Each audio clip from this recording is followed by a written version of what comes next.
beginning, that was Dean Pease.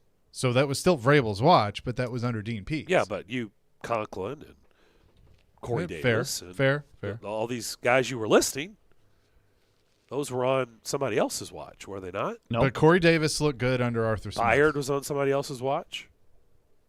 But, he was drafted, yeah. But, a majority of his career where he got his contract, that's been under Vrabel and Dean Pease. Is it safe to say that Byard seems like he's been going the wrong direction the last couple of years? Yes. Or is Since it unfair Dean that Pease he left. just burst out? He was so good early on that maybe it wasn't a fair gauge. Because it just feels like he's been going the wrong direction the last couple of years. Was his standard just too high? I think that Dean, I keep going back to Dean Pease, but I think Dean Pease was good at using guys and using them to their strength. Like Willie pointed out earlier, the defense wasn't great, wasn't the best defense in the league, but he took guys that he could see their strengths and he played to their strengths and was very good at doing that. And, he used Logan Ryan, for instance, and knew how to use Logan Ryan in a blitz scheme, and that opened up more lanes for others like Kevin Byard in the secondary of rushing the blitz with Logan Ryan. He knew how to use players to the best of their ability, and I just don't think that that's happening right now. By the way, do you know how many touchdowns the Lions scored yesterday? I don't. Two. Do you know who had them? Cleef Raymond. Yep, he had 2 touchdowns yesterday for the Lions. Congratulations to Dakota and Dixon. Dakota was lucky caller 5. Dakota, thanks for listening. We'll see you Saturday afternoon at Bridgestone Arena. Predators hosting the Hurricanes' final tune-up before the regular season. We'll come back with the final hour. We'll start off with a little NFL zingers to get things going. That's next here on Darren, Daunic, and Chase, ESPN 102.5 The Game.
the Game Nashville studios, it's time for Darren, Daunic, and Chase.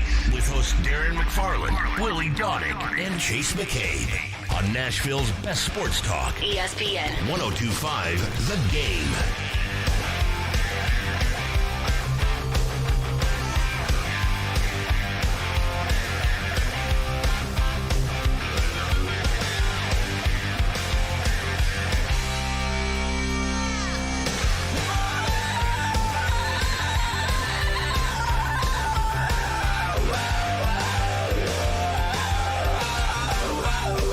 Fourth and final hour, Darren, Daunic, and Chase on this Monday afternoon. Hope everybody's having a good day. We've obviously talked a lot about the Titans' loss in New York to the Jets. Next up will be the Jags. Vols got a big win in Columbia. Vanderbilt got a big win at home over Connecticut. We'll talk to Clark Lee about that tomorrow. We had a good conversation with Vince Ferrara in the first hour about Tennessee's butt-whooping of Missouri on Saturday in Columbia. Darren McFarland, Chase McCabe alongside. Willie will be back tomorrow starting at 10 a.m. But right now we're going to do a little NFL zingers because we'll talk with TD. He's coming back from New York, probably just landed, and we'll talk to him in about 15, 20 minutes. But first, Max, I'm going to turn things over to you. Hello, friends. Hi, Jim. You guys look very good today. What an NFL weekend it was. I will do Elijah Campbell's best justice possible here. But I'm going to start with my favorite NFL team that I've seen play in person once, and it was 3 weeks ago. It's the Arizona Cardinals, who I bandwagoned starting last year, knowing that they would be amazing. Now they are 4-0, the only undefeated team in the best division in the league after a 37-20 win over the previously undefeated media darling Rams. Darren, Chase, what do the Cardinals still have to do to prove to the world that they're Super Bowl contenders? I don't know if I'm ready to go Super Bowl contenders. Then what do they got to do for you? Will 8-0 take you there? Yeah, it is a good question. It's still a really tough division. I mean, I think that, one thing I thought about later on after I actually saw them play some games, all four teams, is, Darren, you and I picked all four teams to make the playoffs. They could cannibalize each other enough that doesn't happen. But they all get to play everyone in the Titans' horrible division. Yeah, they do. That's true. That is very true. I think they're a really good team. They're showing it right now. So, and I still believe in the Rams. I have the Rams in the Super Bowl, losing to Buffalo. I stand by that prediction, but I do think that Arizona is showing they belong. All right, next question. Well, hold on. Settle down. All right, next host. Everybody knows how I feel about Kyler Murray on this show. I think the kid's a stud. He is absolutely a stud. I've had him the last 2 years in fantasy as my starting quarterback because I think he's spectacular. They went out, they got some big-name free agents like J.J. Watt. A.J. Green, by the way, who keeps catching touchdowns every single week. I don't know if anybody's seen that. And the biggest question mark has been, one, are they going to be good enough on defense? And two, is their head coach going to get in the way? And so far, the answer is, yes, their defense is much improved. It's good enough right now. And two, Cliff Kingsbury is shutting a lot of people up. He is. They're 4-0. The key to this, Max, is we saw it last year. Once Kyler Murray got hurt and was playing with an injury, he wasn't the same, and Arizona went downhill. They are going to live or die by their franchise quarterback. He is that important to them. If Kyler Murray can stay upright and healthy, that is going to be the key to Arizona's deep run in the playoffs. But he's got to stay healthy. Last year, you saw a tremendous fall in Arizona once he was out there playing at 60, 70, 75%. He just wasn't the same. The key is to keep him healthy as much as possible. And Arizona's going to be right in the thick of things, man. They're good. They're good. They're fun to watch. I like it, and I agree on all fronts. All right, next question. I know Darren is fired up about this one. The Ravens, instead of taking a knee at the end of the game with a win, ran another play to clinch a meaningless team record and keep their 100-yard team rushing streak alive. Is that insane? Would that happen in any other sport? Did anybody see this? Because I did. I saw it on like highlights. I was wasn't watching it Red Zone, which is like the greatest channel ever, yeah, as we all know. But I'm watching this, and Scott Hansen's like, let's go to the end of the Broncos-Ravens. Of course, your boy, Teddy B, got hurt very, very early in the game. Got concussed. So, yep, he did not. He didn't play most of the game. It was Drew Lock, and Drew Lock just isn't very good, as we saw. But the Ravens, I don't know what the number is. I think it's like 30. It's either 30 or 36, maybe even 40 games in a row. The Ravens as a team have been able to rush for 100 or more yards. It's 23-7. I think it was a turnover on downs. Yeah, I think it was a turnover on downs. Imagine that. Drew Lock didn't complete a fourth down pass or threw a pick or something. There's like 3 seconds on the clock. And John Harbaugh trots out his star quarterback, Lamar Jackson, in a shotgun formation and has him run to the left and pick up like 4 yards. They needed 2. He picks up like 4 yards to keep the streak alive as the game ends. And I thought to myself, that is got to be, well, I can't say what I thought. One, that takes some real you-know-what. Minerals? Fortitude. Okay? To do that, because John Harbaugh's already had to answer the questions of playing guys in preseason and them getting hurt and think, why are you playing them? Could you imagine if Lamar Jackson got hurt on the final play of the game to keep that stat alive? Oh my gosh. What would his press – they would have probably aired his press conference live today on NFL Network. Right? Well – like, it's crazy that they did that. And by the way, Lamar Jackson was at least smart enough, once he realized he picked up the 2 yards, he did. And when he got to about 4 yards, he just slid, went down, handed the ball to the ref, and ran off the field. Like, that was smart. He didn't try to churn and, do something dumb. But I got to be honest. Like, that takes real steel,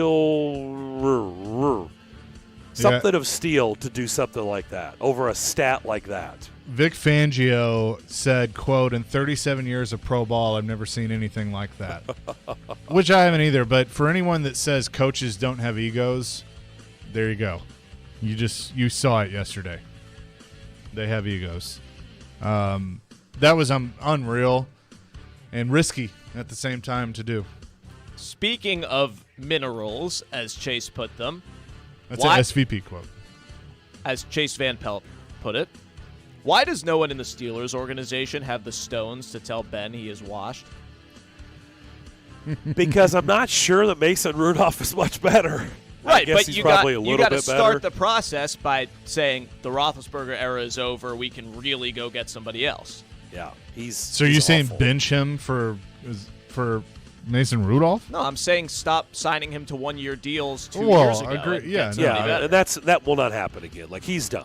There's no doubt he's done. No, it gets bad. They're. Hey, I've been the one on this show saying from back in the offseason, Steelers aren't very good.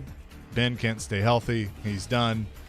So there you go. I rest my case. Yep, and I picked him to go to the playoffs, and I'm going to be wrong because they're not good. They're not good. Ben Roethlisberger looks – I thought he would – swan song last year, everybody knows they don't come out.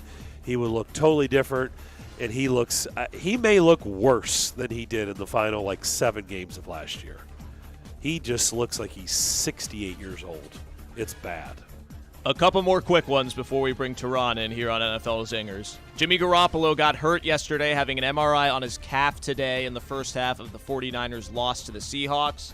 Trey Lance comes in, played pretty well, 9 of 18 for 157 yards, 2 passing touchdowns, also ran for over 40 yards on some carries. They lost the game by 7 with Lance playing the second half.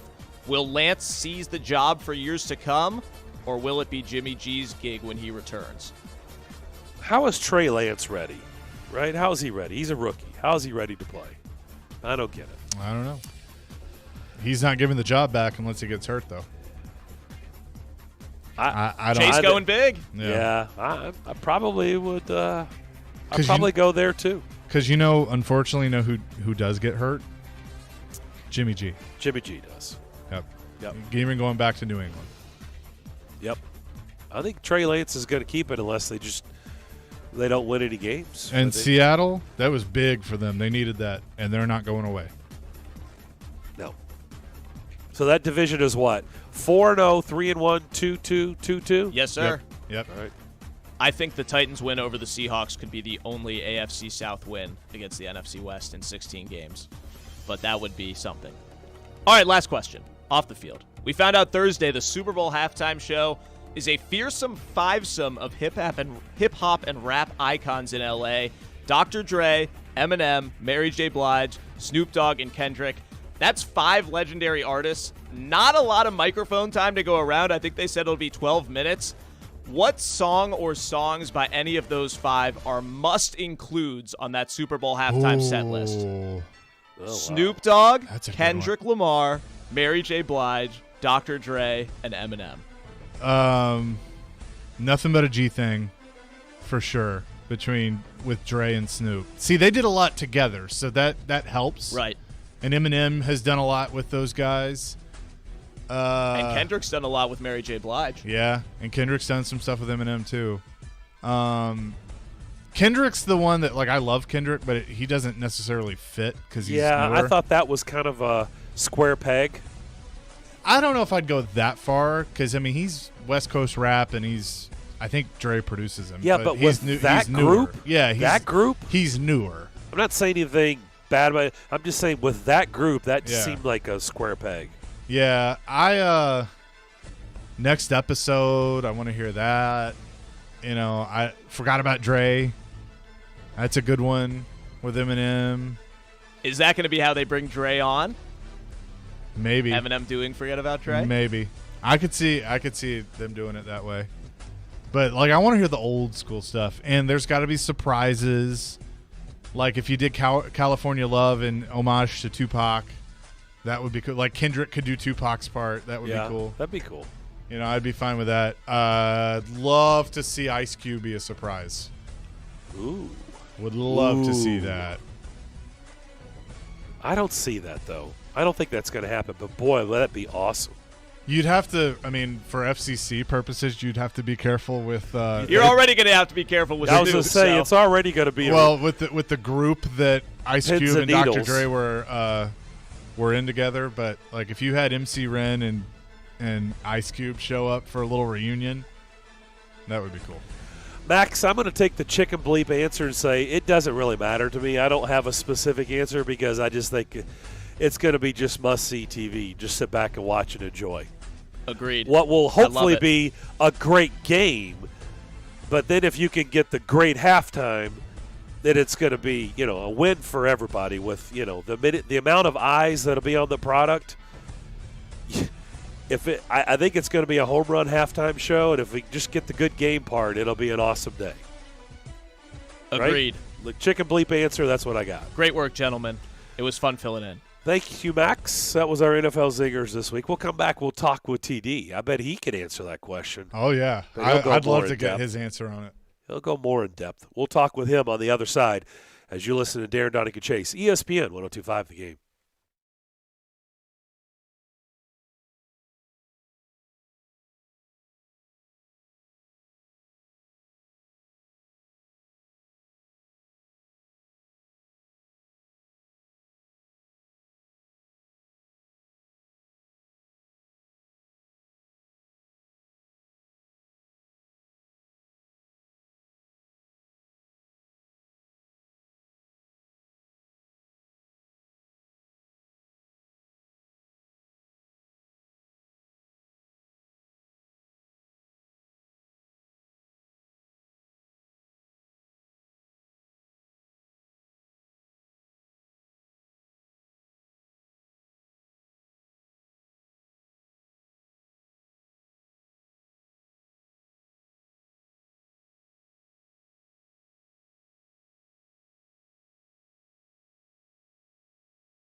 Back here on Darren, Daunic, and Chase on this Monday afternoon.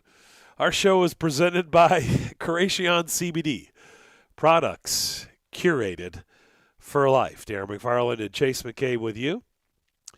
Let's talk with TD. He's presented by FreedomTireGuys.com and Craneworks and RentalWorks. FreedomTireGuys.com, Nashville's premier mobile tire company, online at FreedomTireGuys.com. Craneworks and RentalWorks is your source for crane and equipment rental. Visit Craneworks.com. To be honest, Teron, it felt like at times John Franklin Myers was a crane on that defensive line, or like trying to move a crane. I never thought I would say the name John Franklin Myers as much as I have today, but it wasn't just him. It was Quincy Williams and C.J. Mosley and Quinnen Williams. That defensive front for the Jets, boy, they just, especially in pass blocking schemes, boy, they just worked the Titans' O-line over yesterday, didn't they? Yeah, it was a struggle for them up front. Obviously, 7 sacks, 5 of them on third downs, 2 in the red zone. And it's completely unacceptable. You can't win that way, and you saw what happened. Yeah. What do you attribute that to? And two, I guess it won't be the last time they play a good defense. Just look at the schedule. We know more good defenses are coming. What do you attribute that to, and how concerned are you right now pass blocking with the Titans? Is this something you think the offensive line can fix? There's still a long ways to go, 13 more games. Yeah, I think it could be fixed, and it's not just on the offensive line. You have to look at, there were times where Ryan Tannehill, he held on to the football too long. There were times where guys weren't getting open, so that didn't make it any easier. And, with A.J. Brown and Julio Jones coming back, at some point that's going to help things out, because those guys are guys that could get open, and they're guys that, teams will have to focus on, in addition to what they're doing up front, right? You could blitz a lot when you don't have too many guys to be concerned about in coverage, and that's exactly the situation that you saw yesterday. Yeah, I brought this up earlier in the show, and I don't know if it's got any merit or not, but I'm just going to run it by you and see if you even thought about that, or now that I've said it to you, do you think there's something to it? You were out there. I mean, we play all these press conferences every day, all this stuff. They go about their business during our show, so we try to play as much audio and press conferences as we can throughout the course of the week. You're actually out there.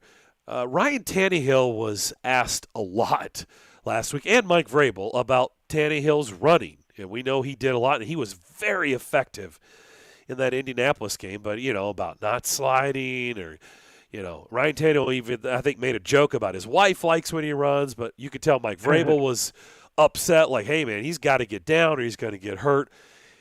And I felt like all that line of questioning last week was maybe weighing on the back of Ryan Tannehill's, mind yesterday, because I thought there were times when he could take off when they weren't able to protect him and make something happen with his legs, and I felt like he didn't.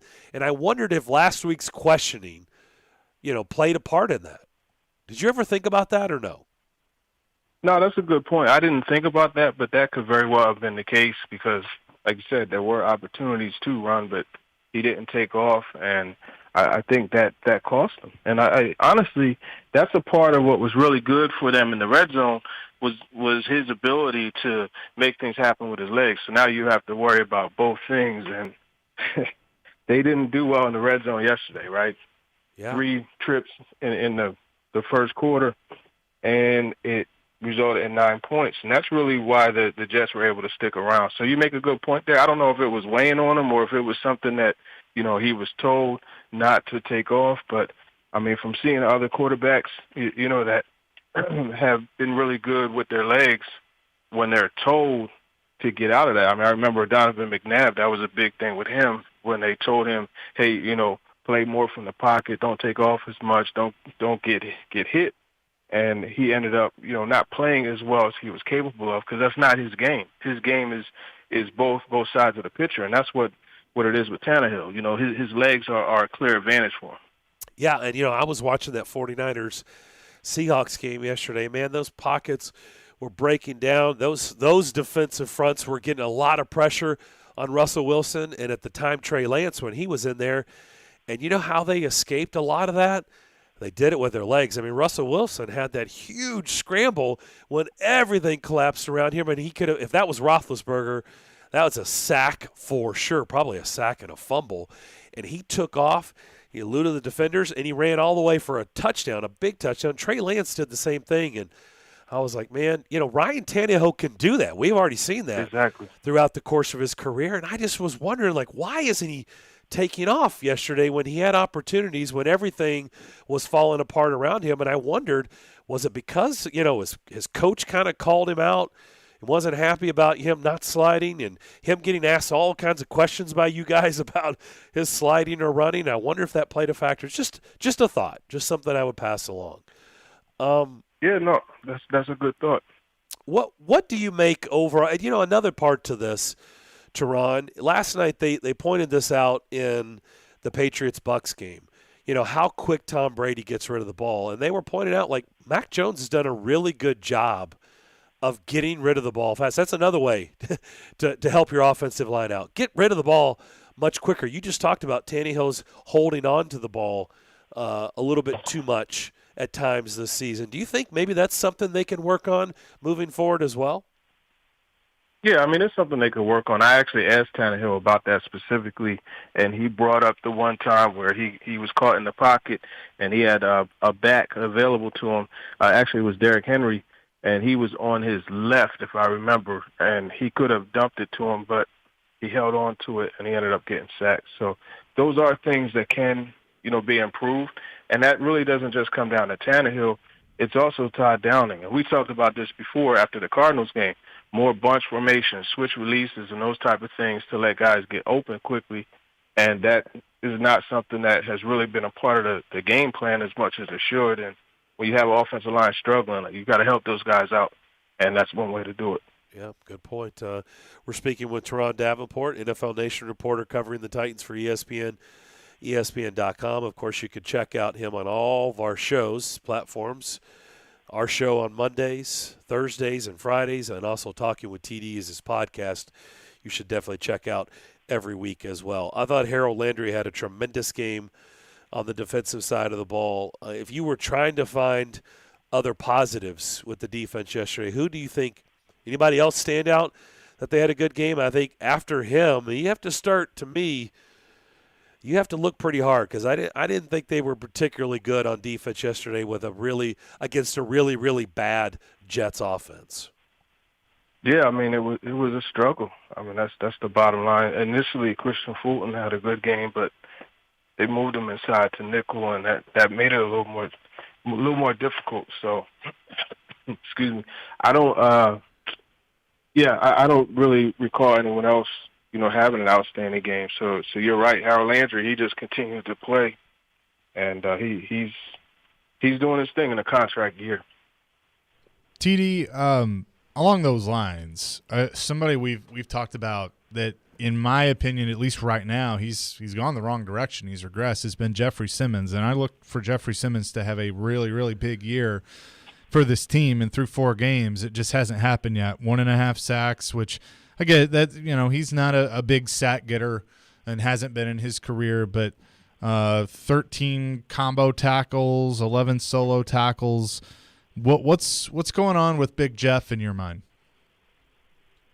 Yeah, you're definitely not seeing the production that was expected. I think when you look at him, he's somebody that they rely on to take double teams and get that pressure. I think the big area is tackles for a loss. You're not seeing that as much, and that's something that, was really expected to, more than anything, was making plays in the backfield and collapsing, that pocket. That's not happening. So one way or the other, they have to figure it out. You're not seeing him tip passes as much either, and that's, something that you expected to see, against a quarterback like Zach Wilson, against Kyler Murray, who was, I think he's like second over the last 2 years as far as amount of passes tipped at the line of scrimmage, but you didn't see that. So it's definitely been a struggle. He's someone that you would expect more out of. I don't know, exactly what's going on and why it's not happening, but you really thought with Daunic Autry coming aboard, like that would really push things up. And I will admit it, I'm one of the people who said that he was going to elevate to a Pro Bowl level, but it's not happening. Yeah, no, I was with you on that. I didn't think you were far off at all. And Autry, I think Autry's had some plays, some nice plays. He had some yesterday, but even Autry, I think there's something more there. Yeah, I don't know about something more with Autry. The thing that I like about him is they were able to stand him up and use him as an outside linebacker, and he made some plays that way. So, okay, yeah, maybe more sacks.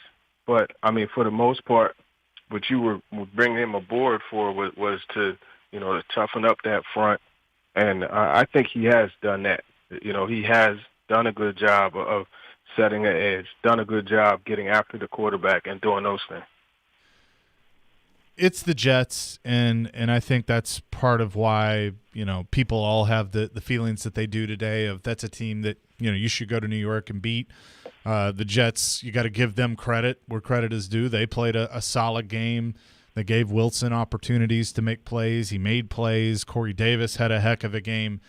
But are you through 4 games, do you feel like that it's all injuries and that's what's holding the Titans back? Or is it, okay, maybe they're just not as good as we thought initially, and the guys that need to step up because of the injured players, they're just not stepping up? Or how would you go about answering where they are through 4 games?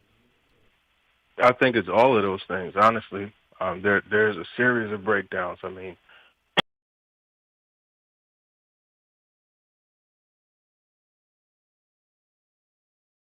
this year.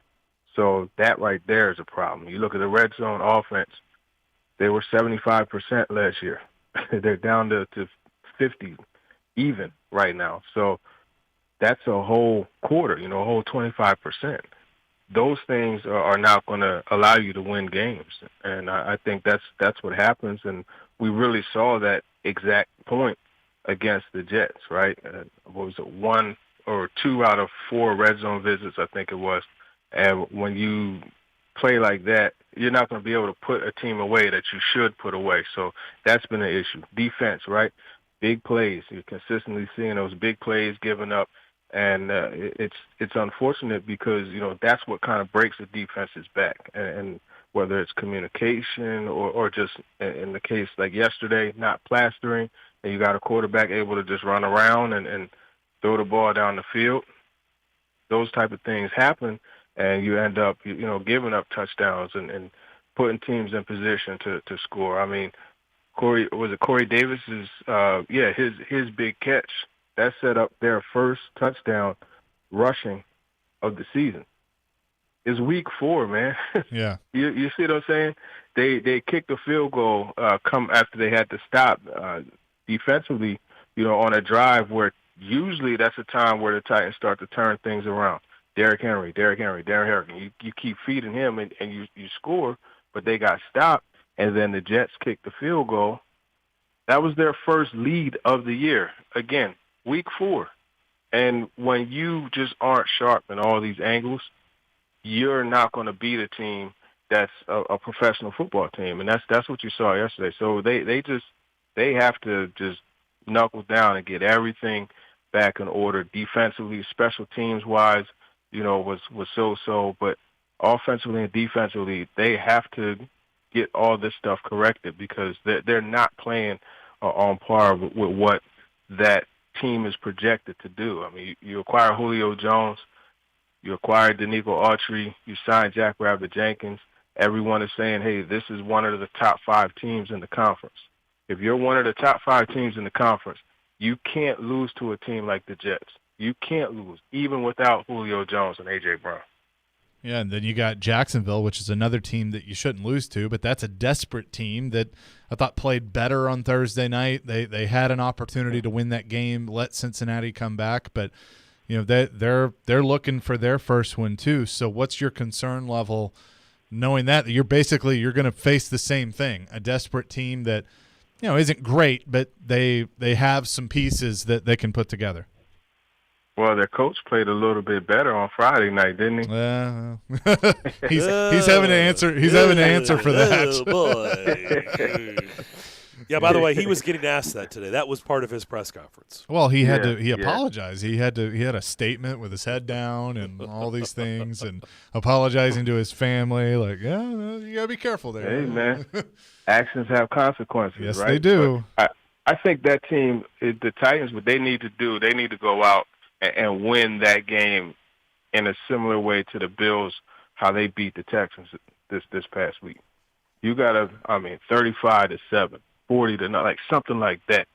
That is a statement game for them, just to show that they're back on track and they're taking those steps towards being the team that doesn't play down to the competition, because that's what they always do. It's habitual for them. They play down to the competition, but then they play up to when they're in a adverse situation, right? So this is the same team that I could see them winning Monday Night Football against the Bills after, losing that game to the Jets. So there has to be consistency there. Why do you think that is, though, that they play down or play up or we whatever? had a caller in the second hour of the show that said that he believes the Titans play up or down, according to their competition. And I was like, I don't know if that's factually true or not, but it does feel like there is some merit to that. Do you agree with that they play up and down according to their competition? Absolutely. I agree with that wholeheartedly. And when they're put in a situation, and that's why I always ask that question to the players, to Coach Vrabel, why is it that when things get mucky, like extra dirty and grimy, why is it that you guys play the best? Like, why does that have to be the situation in order for them to play the best? And that's a question that needs to be addressed. And like I said, you got to balance it out. You got to be consistent. And unfortunately, going against bad teams, they don't play at the same level. Do you think in those situations, because, like, for instance, last year, the COVID game, coming off of COVID and the way they played against Buffalo, I thought that Vrabel did a tremendous job having that team ready with the circumstances. And there have been times where you think that they are just out of it and he has them ready. But do you think that for the times where you got to be tough and you got to come down on them a little bit more, is that where the player's coach maybe hurts him a little bit, and that he I'm not going to say doesn't have them ready, but that's where they play down to their competition because of, he's not as hard on them as maybe he needs to be? Am I off base there? I'm not going to say you're off base, but I don't know that I could really put a finger on that one. That's a tough one to kind of explain or understand, not being there the whole time, right? We don't know how he goes through practice during the regular season with them, because we're only there for the first 15, 20 minutes of it. So that's a good question. It's something that,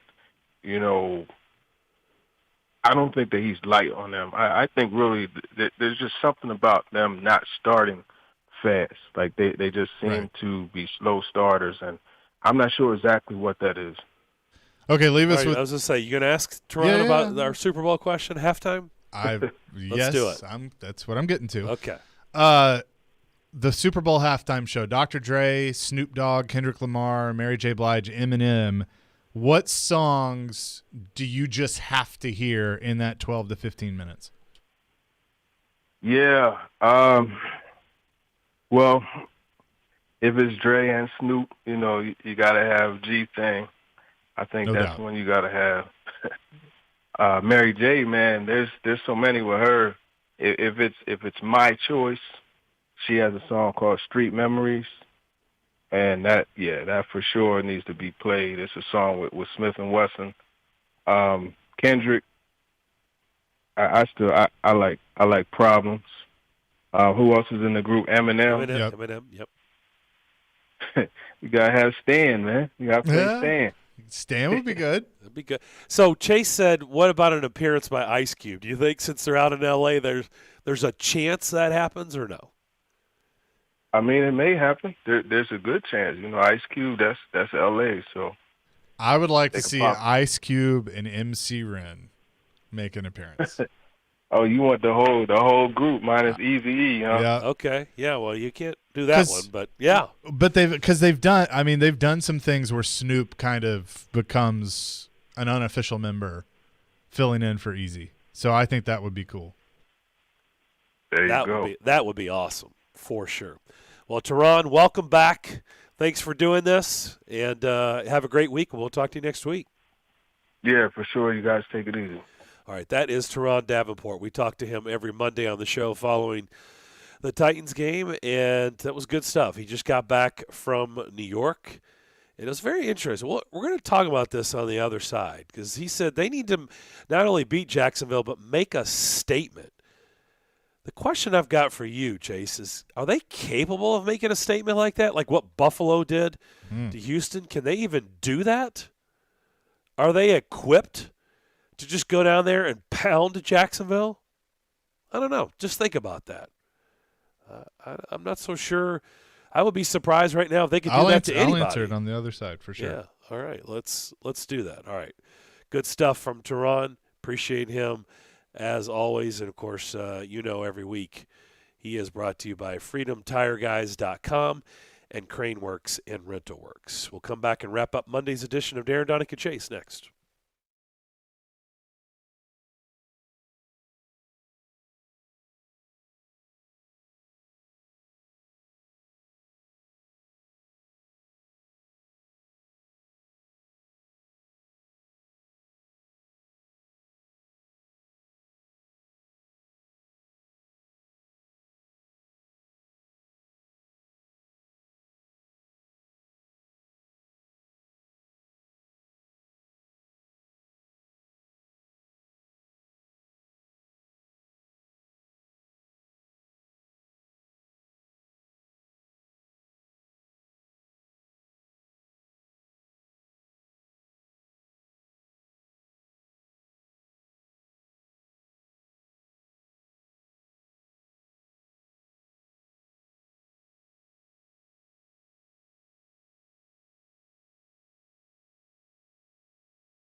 Wow, a little throwback.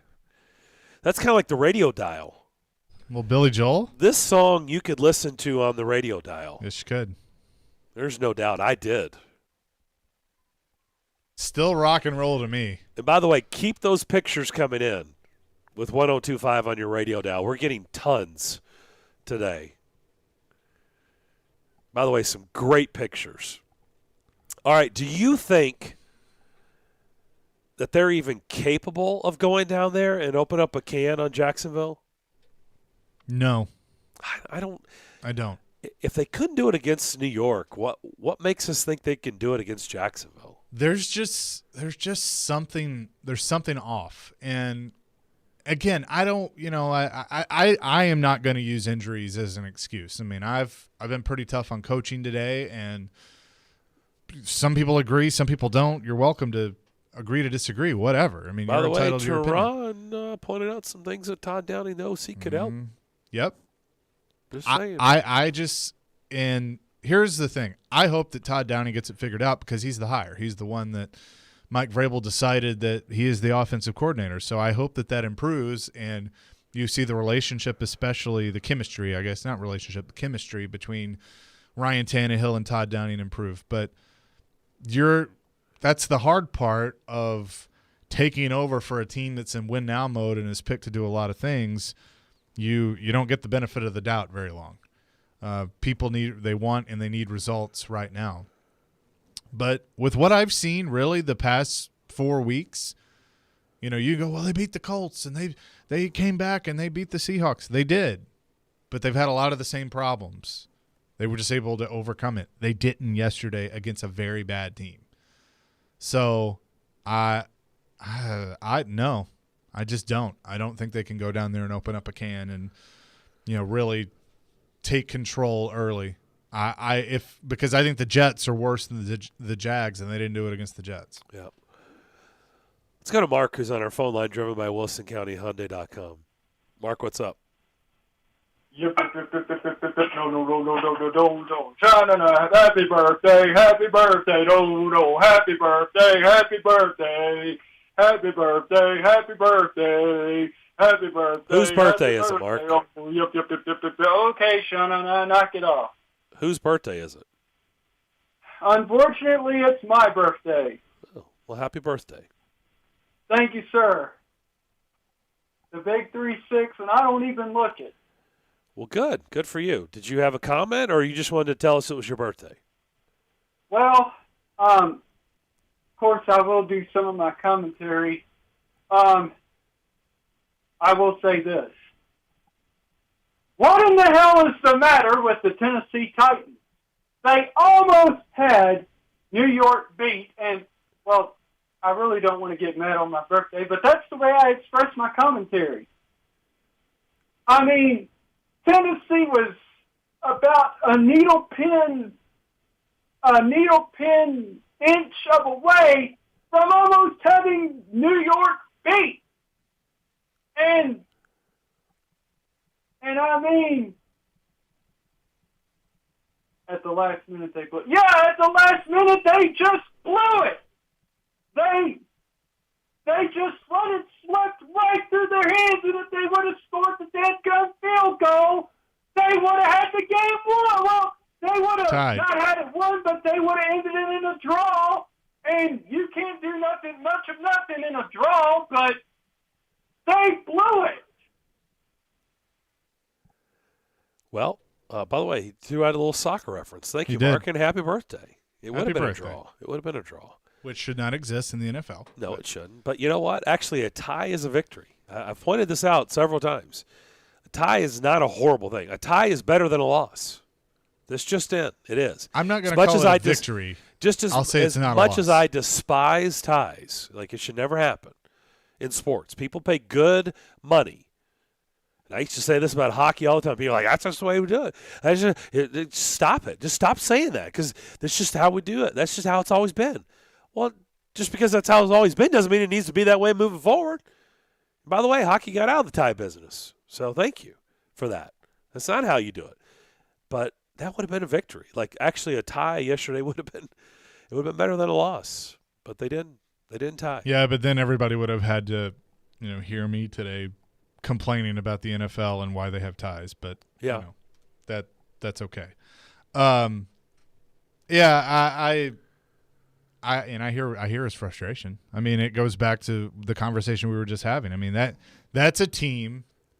And here's the thing. If they had converted in the red zone and scored touchdowns instead of settling for field goals, they probably would have opened. That would have been the can, because New York wasn't playing great early. I mean, they were making stops on defense, and they would have, that would have been 21 points, and you could have rattled Wilson.